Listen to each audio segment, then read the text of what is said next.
नमस्कार दोस्तों, मैं अमोल वेलकम करता हूँ आपका आज के लेक्चर में। आज हम बात करने वाले एक नए टॉपिक के ऊपर जो कि है मेटामॉर्फोसिस। बहुत सारे बच्चों का ये टॉपिक हार्ड जाता है, पूरी की पूरी एंटोमोलॉजी हार्ड जाती है, लेकिन कहते हैं कि जिस रंग का चश्मा हम पहन के रखते हैं उसी तरीके का जो सराउंडिंग है हमें दिखता है। तो हमने पहले से ही चश्मा पहन के रखा है कि एंटोमोलॉजी बहुत हार्ड सब्जेक्ट है, इस वजह से हार्ड ही जाता है। अगर आसान भाषा में अगर इसको समझेंगे ना हम, तो इससे सिंपल सब्जेक्ट पूरी दुनिया में नहीं है। मेटामॉर्फोसिस की स्टडी करने वाले हैं, देखते हैं उसके टाइप कौन से एग्जाम्पल कौन से एग्जाम्पल को हम याद रखेंगे बिल्कुल आसान ट्रिक के द्वारा। ठीक है, देखते हैं पहले इसकी डेफिनेशन क्या कहती है। देखिए, gradual changes in morphology at the time of development is called as metamorphosis. Okay sir ji, अब कहना क्या चाह रहे हो आप? देखिए, हम बच्चे रहते हैं, बच्चे से हम क्या बनते हैं? किशोरावस्था में पहुंचते हैं, किशोरावस्था से हम तरुण बनते हैं, एडल्ट बन जाते हैं, एडल्ट से फिर हम बूढ़े बनते हैं और फिर धीरे धीरे धीरे धीरे धीरे मर जाते हैं। सबकी लाइफ की यही कहानी है, सबकी लाइफ सेम है, बराबर है? यही कहानी है सबकी। इंसेक्ट की भी यही कहानी होती है, इसी को हम कह देते हैं मेटामॉर्फोसिस। जब वो एग रहते हैं, एग से निकलते हैं वो बन जाते हैं लार्वा, लार्वा से बनते हैं वो प्यूपा, प्यूपा से बनते हैं एडल्ट। तब हम इस ये जो डेवलपमेंटल स्टेज है, इसमें क्या परिवर्तन उनके स्ट्रक्चर में होता है, क्या बदलाव होता है, इसी को हम स्टडी करते हैं मेटामॉर्फोसिस में। ये टर्म यही कहती है। अब यहाँ पे एक टर्म आ गई, ये देखिए, मॉर्फोलॉजी। मॉर्फोलॉजी का मतलब क्या होता है बताएंगे ज़रा? ठीक है, मैं ही बता देता हूँ आपको। मैं आपसे बात कर रहा हूँ, मेरा फेस आपको दिख रहा है, मेरे हाथ दिख रहे हैं, मतलब जो बाहरी ऑर्गन है वो दिख रहे हैं आपको। ठीक, तो बाहरी ऑर्गन्स की जब हम स्टडी करते हैं स्टडी, तब उसको हम कहते हैं मॉर्फोलॉजी। जब हम अंदर की स्टडी करते हैं, जैसे हमारे अंदर क्या होता है, यकृत है, फेफड़े है, हार्ट है सॉरी, तो इसके अगर हम स्टडी करेंगे, हमारे अंदर डाइजेस्टिव सिस्टम है, रेस्पिरेटरी सिस्टम है, एक्सक्रीटरी सिस्टम है, इसकी अगर हम स्टडी करेंगे ना, तब इसको हम कह देंगे एनाटॉमी, बराबर? मॉर्फोलॉजी यानी बाहर के स्ट्रक्चर की स्टडी, एनाटॉमी यानी अंदर के स्ट्रक्चर की स्टडी। किस में होती है ये स्टडी? सभी में, ह्यूमन में भी होती है, फिर प्लांट में भी होती है, इंसेक्ट में भी होती है, किसी दूसरे ऑर्गेनिज्म में भी होती है। ये दो टर्म आप याद रखिए, क्योंकि हर एग्जाम में आपसे कहीं ना कहीं ये पूछा जाता है, या फिर किसी कंसेप्ट को समझने में ये काफ़ी सहायक हमें होता है। ठीक है, मॉर्फोलॉजी यानी बाहर की स्टडी, एनाटॉमी यानी अंदर की सिस्टम की स्टडी। ओके, देखिए सेकंड डेफिनेशन जो है क्या कहती है मॉर्फोलॉजी की, मेटामॉर्फोसिस की। टिपिकली मार्क्ड एंड मोर और less abrupt developmental change in the form of structure of an animal occurring subsequent to birth और हैचिंग। बाप रे बाप, ये तो बहुत हार्ड डेफिनेशन हो गई है ना, ऐसा लगता होगा आपको। देखिए कितना सिंपल है। जब वो ग्रो करता है ना इंसेक्ट, उसमें क्या डेवलपमेंटल चेंजेस होते हैं? जब वो एक से लेकर लार्वा में बनते हैं, एक से लेकर वो लार्वा बनते हैं, तब उसमें क्या परिवर्तन होता है? लार्वा से जब वो प्यूपा बनते हैं, तब उसके स्ट्रक्चर में क्या बदलाव आता है? इसी को हम कह देते हैं मेटामॉर्फोसिस। ओके सर जी, ये तो बहुत सिंपल है। चलो फिर देखते हैं आगे। अब हम स्टडी करने वाले हैं मेटामॉर्फोसिस के, क्या करेंगे, टाइप। किसके स्टडी करेंगे? टाइप की स्टडी करेंगे। देखिए, ओके, पहला टाइप है आपके स्क्रीन के ऊपर। देखिए, पहला टाइप है कंप्लीट मेटामॉर्फोसिस। अब इसमें क्या होता है? लाइफ की 4 स्टेज होती है। पहली होती है एग, फिर होती है लार्वा, फिर होती है प्यूपा, फिर होती है एडल्ट। मतलब एग से निकलता है तो क्या बनता है? लार्वा, लार्वा से कन्वर्ट होता है प्यूपा में, प्यूपा उसकी रेस्टिंग स्टेज होती है, फिर प्यूपा से बन जाता है वो एडल्ट। जब इंसेक्ट एग से निकलने के बाद एडल्ट होने तक उसके शरीर में जो भी परिवर्तन होते हैं उसको हम मेटामॉर्फोसिस कहते हैं। कंप्लीट मेटामॉर्फोसिस में 4 लाइफ की स्टेज होती है। ठीक, ओके, देखते हैं इसको और क्या कहेंगे। इसको सेकंड नाम है होलो मेटाबोला या होमो मेटाबोला। इसको होलो मेटाबोला भी कहते हैं या होमो मेटाबोला भी इसे कहा जाता है। ठीक है सर जी, देखिए अभी दूसरा टाइप कौन सा है? दूसरा टाइप है मेटाबोला। इसमें इनकम्प्लीट मेटामॉर्फोसिस होते हैं। सर जी, यानी इनकम्प्लीट यानी क्या? लाइफ की स्टेजेस होती है सिर्फ 3 ही। कौन सी? पहली होती है एग, फिर बन जाता है वो क्या? नीम्फ, और फिर बनता है वो एडल्ट। ओके, ऐसा कंसेप्ट है, इस वजह से इसको कहते हैं हम इनकम्प्लीट मेटामॉर्फोसिस। ओके, अब इसके 2 टाइप है। पहला है हेमी मेटाबोला और दूसरा है ग्रेजुअल मेटाबोला, मतलब ग्रेजुअल मेटामॉर्फोसिस। ओके, अब हेमी मेटाबोला और ग्रेजुअल में क्या फ़र्क है? हेमी मेटाबोला में जो निम्फ होते हैं ना, यंग वन होते हैं, वो एक्वेटिक होते हैं, जिसे हम नाइट्स कहते हैं। ठीक, और ग्रेजुअल मेटामॉर्फोसिस में क्या होता है? लाइफ की 3 ही स्टेज होती है, हेमी में भी 3 होती है, ग्रेजुअल में भी 3 होती है, लेकिन ग्रेजुअल के जो यंग वंस होते हैं ना, मतलब निम्फ होते हैं ना, वो एक्वेटिक नहीं होते, वो टेरेस्ट्रियल ही होते हैं। ठीक, मतलब इसमें सिर्फ हैबिट का फ़र्क होता है, हैबिट्स और हैबिटेट का फ़र्क होता है दोनों में। ठीक, ये बात समझ लीजिए। डिटेल में इसके बारे में बात करेंगे आगे के लेक्चर में। देखिए नेक्स्ट कौन सा है, अमेटाबोला। नाम से इसका स्पष्ट हो जाता है, ए यानी एब्सेंट, इसमें मेटामॉर्फोसिस नहीं होता है, इस वजह से इसको अमेटाबोला कहा जाता है। सर फिर ये ग्रो कैसे करता है? ये ग्रो करता है भाई मोल्टिंग से। अब मोल्टिंग क्या नई टर्म आ गई, देखते। मोल्टिंग यानी क्या होता है, जब इंसेक्ट का जो बाहरी आवरण है वो इंसेक्ट छोड़ देता है ग्रोथ के लिए, क्योंकि बाहरी ऑर्गन जो होता है, बाहरी आवरण जो होता है ना, वो बना होता है क्यूटिकल से, और क्यूटिकल एक हार्ड आवरण होने के कारण वो ग्रोथ होने नहीं देता इंसेक्ट की। इस वजह से अगर ग्रोथ करनी है तो खुद की स्किन उन्हें शेड करनी पड़ती है, उसको निकाल देना पड़ता है, तभी ग्रोथ पॉसिबल हो पाती है। लोग ग्रोथ के लिए क्या क्या नहीं करते हैं, इंसेक्ट भी ग्रोथ के लिए देखिए अपनी स्किन ही निकाल देते हैं। तो ग्रोथ ज़्यादा ज़रूरी है, इस वजह से खुद की स्किन ही क्यों ना निकालनी पड़े, ये इंसेक्ट से हमें सीखना चाहिए। खुद की स्किन निकाल देते हैं वो, ताकि ग्रो कर पाए। इसी वजह से इसको इस टर्म को हम कहते हैं क्या, मॉल्टिंग, मॉल्टिंग कहते हैं। ठीक है ना। जब हम बाहर जाते हैं, खेत में जाते हैं, तब हम सांप की जो बाहरी ऑर्गन है, बाहरी आवरण है, उसे देखते हैं, बराबर। बाहरी स्किन दिखाई देती है सांप की, वो स्किन क्यों शेड करता है, ताकि वो ग्रो कर सके। ठीक है, तो ये एग्जाम्पल है अमेटाबोला का, मतलब सांप एग्जाम्पल नहीं है अमेटाबोला का, बट एक एग्जाम्पल के तौर पर मैं आपको ये बता रहा हूँ कि सांप जैसे स्किन को शेयर करता है, वैसे भी इंसेक्ट भी अपनी स्किन को शेयर कर देते हैं और ग्रो करते हैं। अमेटाबोला में क्या होता है, इंसेक्ट की जो स्किन है वो शेड हो जाती है। ठीक, देखते हैं आगे।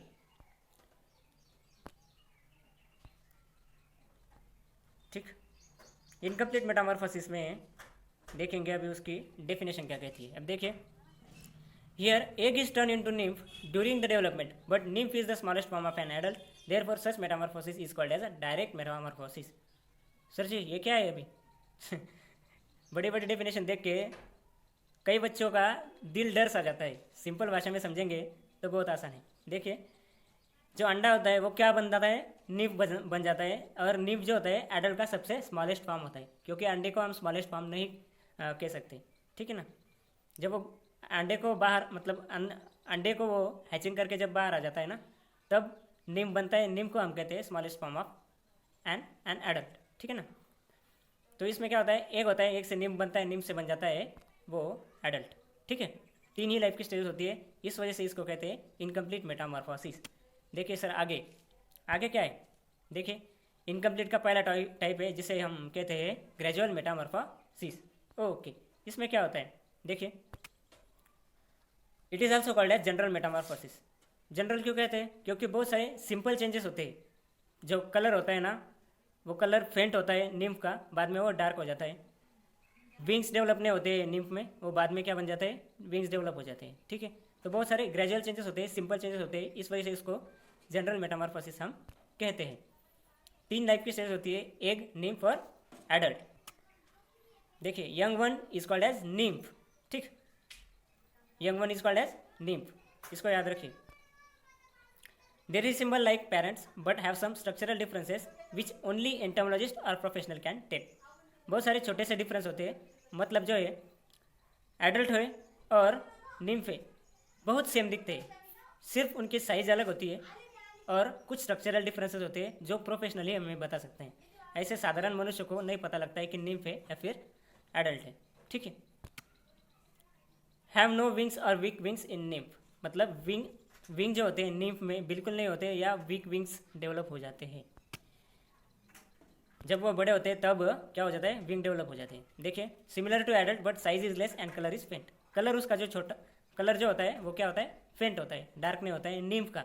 एडल्ट में जब वो कन्वर्ट होता है तो जो फेंट कलर होता है वो पूरी तरीके से बदल जाता है डार्क कलर में। देखिए जेनेटल ऑर्गन्स और reproductive organs are absent. Genital organs इसमें पूरी तरीके से डेवलप नहीं होते हैं निम्फ में।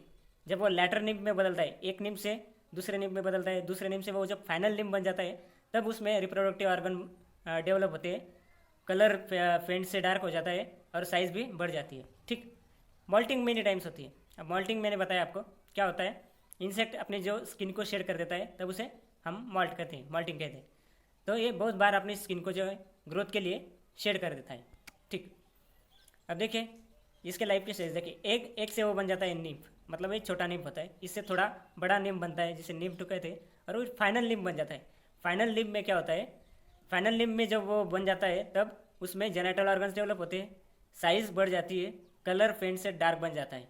ठीक है, जेनेटल ऑर्गन्स भी डेवलप हो जाते हैं, और फिर वो क्या बन जाता है, adult. Okay, in later instar wings fully develop and reproductive organs are form, यही कहा है। देखिए life cycle of American cockroach, देखिए एक देखिए, निम्फ देखिए और एडल्ट देखिए, तीनों में बड़े बदलाव है। एक की साइज़ देखिए, शेप देखिए, स्ट्रक्चर देखिए, पूरी तरीके से मतलब डिफरेंट है। निम्फ का देखिए साइज शेप स्ट्रक्चर वो अलग है एडल्ट से, तो एक से लेकर वो निम्फ बनते हैं, निम्फ से बन जाते हैं एडल्ट। ठीक, अब ये जो निम्फ है यहाँ से वो जब एडल्ट में बन जाता है ना, तब उसमें 2-3 बार मोल्टिंग होती है और वो खुद को ग्रो करते चलता है। ठीक, सिंपल सी बात है, चलते हैं आगे। एग्जाम्पल देखिए इसकी कौन से हैं। पहला एग्जाम्पल है ऑर्थोप्टेरा। ओके सर जी, ऑर्थोप्टेरा में कौन से ऑर्गेनिज्म आते हैं, पहला है लोकस्ट, दूसरा है ग्रासहोपर और तीसरा है कॉकरोच। देखा होगा आपने, खास करके कई महिलाएं जो है वो बहुत डरती है इस कॉकरोच से, फिल्म में दिखाया जाता है कि नहीं, बराबर है।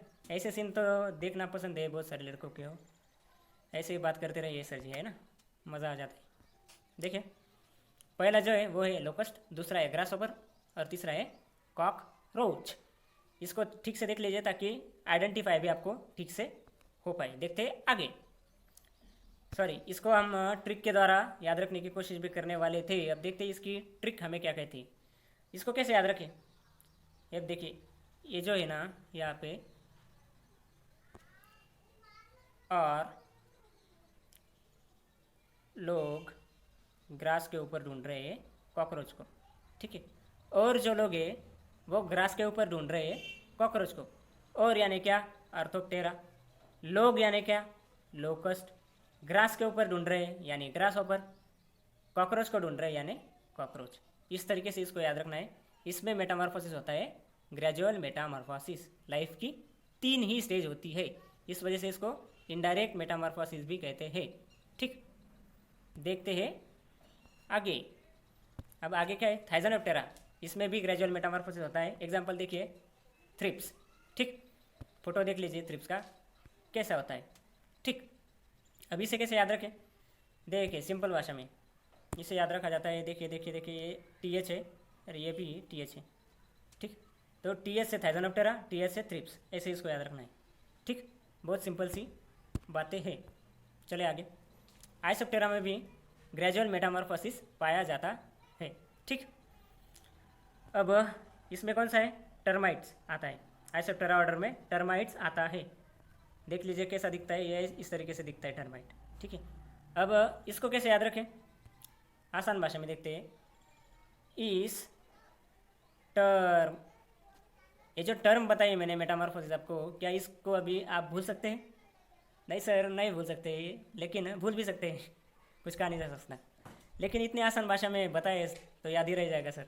तो इस टर्म को आप नहीं भूल सकते, तो इस यानी आइसोप्टेरा, टर्म को भूल नहीं सकते यानी टर्माइट्स। इसमें भी ग्रेजुअल मेटामॉर्फोसिस होता है। सिंपल सी बात है। देखते हैं नेक्स्ट। चलो, अब इसमें क्या है, अगला एग्जांपल, अगले ऑर्डर है हेटेरोप्टेरा। हेटेरोप्टेरा में क्या आता है, ट्रू बक्स। ओके, देख लीजिए कैसे दिखते हैं, इस तरीके से दिखते हैं ये ट्रू बक्स। इसमें भी इनकम्प्लीट मेटामॉर्फोसिस होता है, ग्रेजुअल मेटामॉर्फोसिस होता है। याद कैसे रखें, ये देखिए हेट और ट्रू। ठीक, क्या एक आदमी आपको हेट करता है तो क्या आप उसे ट्रू प्यार कर सकते हैं, सच्चा प्यार कर सकते हैं? नहीं सर, ऐसा तो नहीं हो सकता।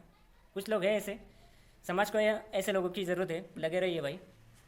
देखिए कोई व्यक्ति अगर हमें हेट करता है तब हम उसे ट्रू प्यार नहीं कर सकते, इस वजह से हेट से हेटेरोप्टेरा, ट्रू प्यार नहीं कर सकते यानी ट्रू बक्स। ठीक, इस तरीके से इसको याद रखा जाता है। चलो, कौन सा मेटामॉर्फोसिस होता है, ग्रेजुअल मेटामॉर्फोसिस। देखिए होमोप्टेरा में भी ग्रेजुअल मेटामॉर्फोसिस होता है। उसके एग्जाम्पल देखिए अफिड्स और लीफ हॉपर, 2 एग्जाम्पल है, देख लीजिए कैसे दिखता है अफिड्स। ठीक है, तो इसको भी हम याद रखने की कोशिश करेंगे ट्रिक के द्वारा। कैसे याद रखना है, देखिए ये हो गया होम, ये हो गए आप, ये हो गए लीव। मतलब होम जो है आपका, होम, होम किसका? आपका। किससे बनाया गया है? पत्ते से, लीफ से बनाया गया है। तो होम जो है इससे याद रख सकते हैं हम होमोप्टेरा। आपका है घर, तो आप से याद रख सकते हैं हम अफिड्स। और लीफ का बनाया गया है, पत्तों से बनाया हुआ घर है आपका, इस वजह से लीफ अपर। इस तरीके से याद रखा जा सकता है इसको आसान शब्दों में, ठीक है। इसी तरीके से इसको याद रखिए ताकि कोई प्रॉब्लम ना हो, परमानेंटली आपको ये याद हो जाए। देखते हैं अभी हेमी मेटाबोला में क्या होता है, ठीक है। चलो, इसमें क्या होता है? इनकम्प्लीट मेटामॉर्फोसिस होता है, जो पहले ही मैंने आपको बता दिया है। इनकम्प्लीट यानी 3 ही टाइप की स्टेज होती है, एग, निम्फ और एडल्ट। ओके, अब देखिए, यंग वंस आर निम्फ, जो कि एक्वेटिक होते हैं और कॉल्ड एज नाइट्स। जो निम्फ होते हैं उनका हैबिट और हैबिटेट्स जो होते हैं वो एडल्ट से डिफरेंट होते हैं। एडल्ट रहते हैं टेरेस्ट्रियल, मतलब वो ज़मीन पर रहते हैं, और उनके जो निम्फ होते हैं ना, छोटे बच्चे होते हैं, वो पानी में रहते हैं। पानी में अंडे दिए जाते हैं, इस वजह से वो पानी में ही रहते हैं, ठीक है। तो निम्फ एक्वेटिक होने के कारण उसे हम कहते हैं नायट्स। ये बहुत ज़रूरी सवाल है, बहुत ज़रूरी है, टर्म है, तो इसे बिल्कुल ध्यान से याद रखिए कि हेमीमेटाबोला में यंग वंस जो होते हैं उन्हें कहा जाता है नायट्स, ठीक है, क्योंकि वो कहाँ पे रहते हैं? पानी में रहते हैं, इस वजह से। ठीक, आगे, moulting continues throughout life, मतलब वो मोल्टिंग करते जाते करते जाते करते जाते ताकि वो ग्रोथ कर सके, फिर फाइनली एडल्ट बन जाते हैं। देखिए आगे, आगे देखिए, अब देखिए, एक से क्या बनते हैं? नाइट्स बन जाते हैं। नाइट्स से क्या बन जाते हैं? वो लेटर नाइट्स बनते हैं, ठीक है। अब यहाँ पे देखिए, ये नाइट से ये जब लेटर नाइट्स बढ़ता है ना, तब इसके बीच में वो मॉल्टिंग करते जाते हैं, ठीक। और लेटर नाइट से जब वो एडल्ट बन जाते हैं तब भी वो मॉल्टिंग करते जाते हैं, मतलब ग्रोथ की स्टेजेस बढ़ती जाती है उनकी, ठीक है। तो मेटामॉर्फोसिस के जो 2 स्टेजेस होते हैं, मतलब नाइट्स और एडल्ट में, तब उनके बीच में भी मेटामॉर्फोसिस मतलब मॉल्टिंग होती रहती है, ठीक है। यह बात याद रखिए, ठीक है। देखिए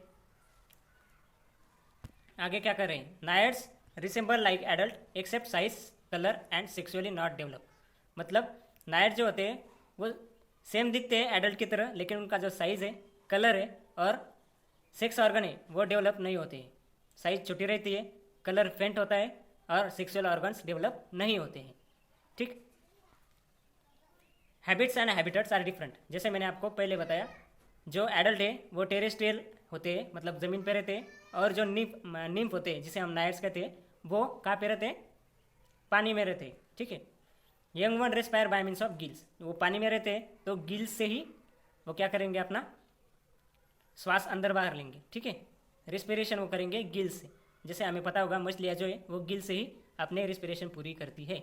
जो पानी में रहते हैं गिल से ही करनी पड़ती है रिस्पिरेशन को कंप्लीट, ठीक। Adult respire by trachea, adult terrestrial होते हैं, इस वजह से वो ट्रैकिया से रिस्पायर करते हैं, ठीक। ओके, देखिए आगे, एग्जाम्पल कौन सा इसका? ओडोनाटा में ड्रैगन फ्लाई है, एफेमेरोटा में भी है, एफिमेरोप्टेरा में भी है जिसमें मे फ्लाई आता है, प्लिकोप्टेरा में भी है जिसमें स्टोन फ्लाई आता है, ठीक है।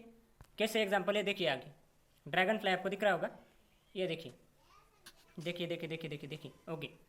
अब यहाँ पे देखिए एग से वो क्या बन रहा है? यहाँ पे निम्फ बन रहा है, ठीक।